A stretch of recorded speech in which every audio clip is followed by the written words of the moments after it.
Sometimes news just passes under the radar, particularly in West Ham and particularly when big things are happening. Whilst we've all been consuming all the news about Sebastian Haller and Robert Snodgrass and of course the upcoming game against Stockport in the FA Cup on Monday, it's on BT by the way, something quite significant, perhaps even more significant for West Ham, has happened in the last few days, and actually the annual figures have been released for the London Stadium. And when I say the annual figures, I should probably say the annual losses, because they are major losses every year. Now, I'm not a great one for reading out articles. I'm not sure, I don't think reading works particularly well on a video. It's not Jack Anori, is it? I'm reading you a bedtime story. And I'm pretty sure this one won't send you to sleep, because I think it's a bit shocking, and it's certainly a little bit worrying. Now, as always, Sean has done a breakdown of the finances, which I'm pleased about because I don't particularly like reading through balance sheets. But he's put it into a little nugget, a little chicken nugget for us, so as we can digest it and understand what's happening. And the article is entitled, Hammer's London Stadium Takeover Won't Happen. And what he's trying to explain is why West Ham won't be in a hurry to take over the stadium. Because I think the thought that we may own the stadium plays a large part in people's thinking. Because a lot of people know that it's not particularly fit for purpose as a football stadium for many, many different reasons. But there's that little element in the back of our minds where we think, well, hold on, it's okay. We'll own it at some point.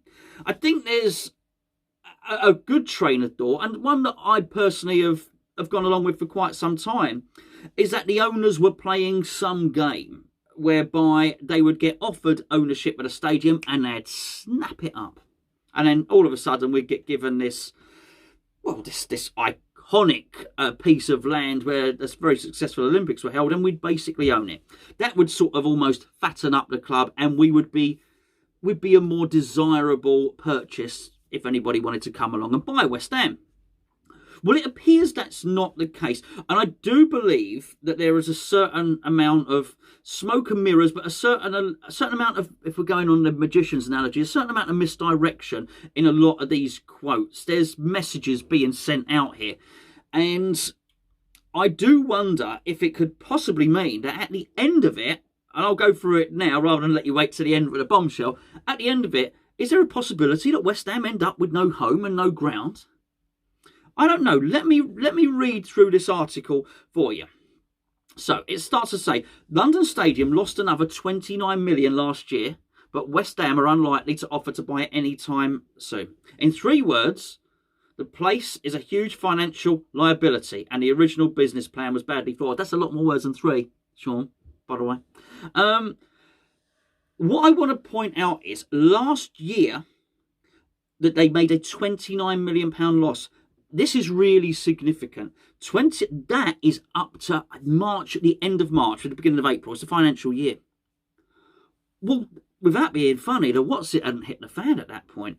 So actually, that is 29 million a loss for that stadium in a standard year when everything is going peachy, right? Everything's going hunky-dory at this point. The world's economy hasn't crashed. Football hasn't stopped. So at that point, with a £29 million loss, they're still getting income. They're getting income in through, the food and all the rest of it. They still get their rent off West Ham, but they're also able to rent that stadium out for other ventures, things like concerts, and they've had baseball there, and they've had rugby there, they've all different types of things. So that 29 million is when everything is good. After that, after whatever it was, April, you know the COVID thing, it got mothballed. So the losses are going to be more.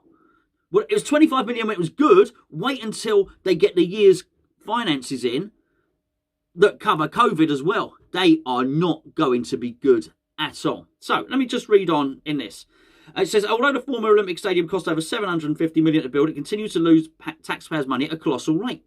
Even if a buyer could be found for the loss-making stadium, new owners would almost certainly be looking for a major government subsidy, maybe as much as 200 million, to take on the massive risk. Let me just break that down for you, because I think there's a funny thing in there, because it says new owners.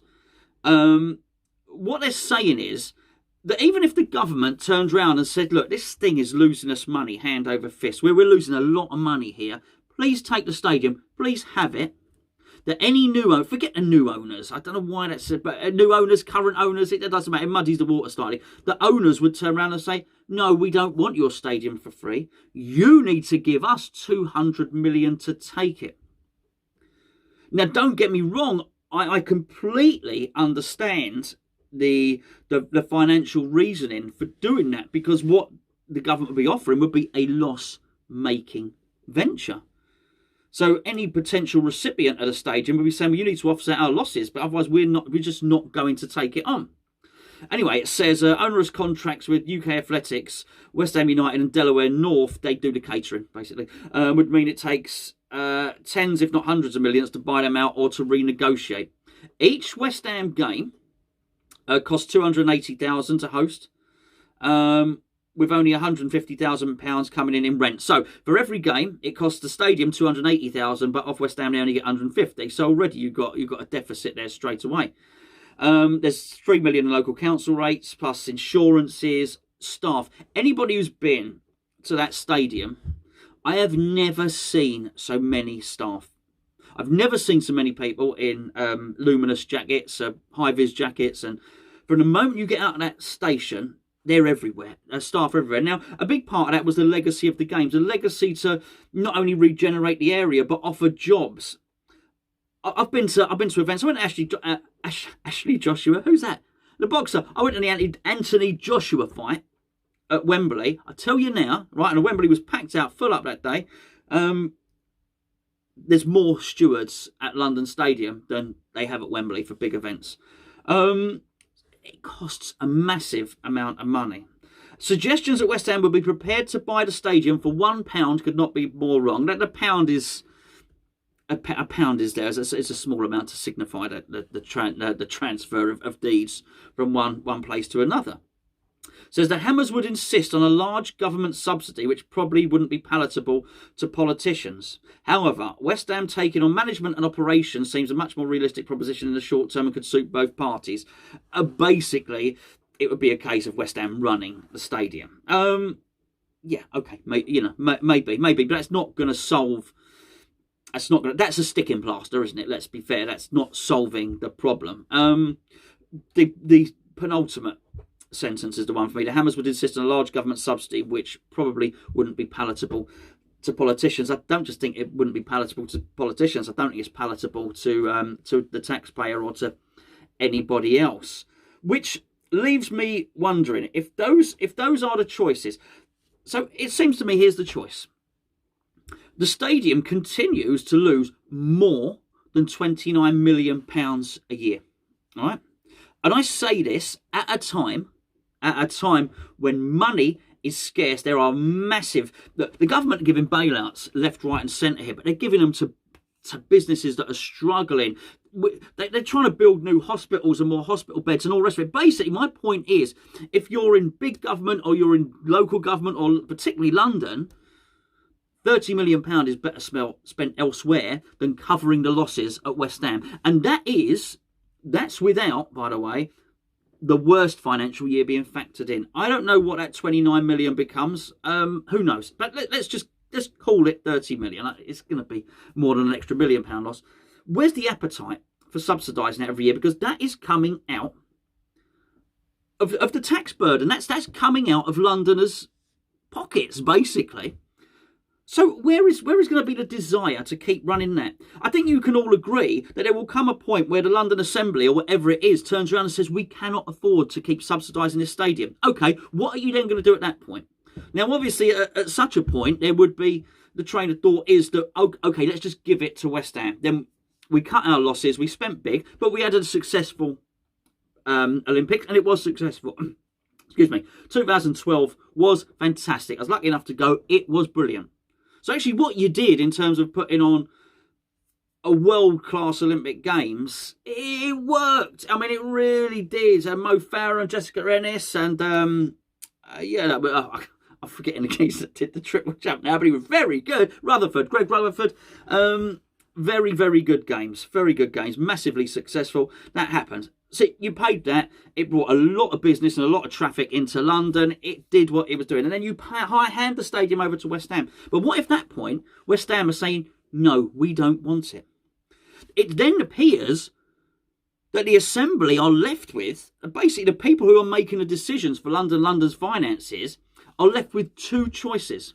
On one hand, continue to lose £30 million a year, or the other one, which is West Ham saying we don't want to take the stadium unless you give us 200 million. What? So hold on, we either lose £30 million a year or 200 million right now. Whichever way, we're losing. We're losing massively.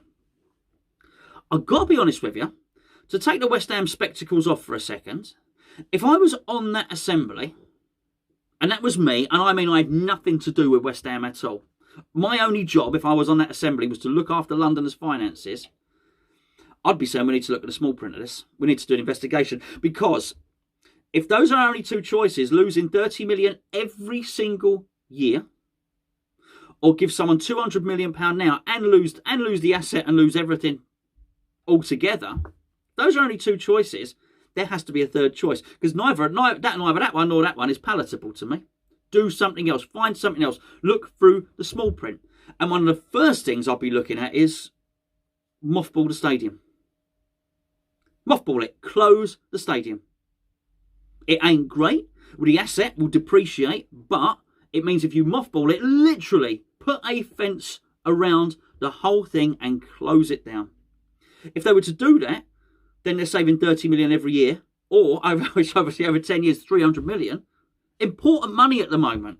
Massively important in terms of the London budget when the money's needed elsewhere, or they're saving themselves 200 million in subsidy. What's the benefit of keeping that open?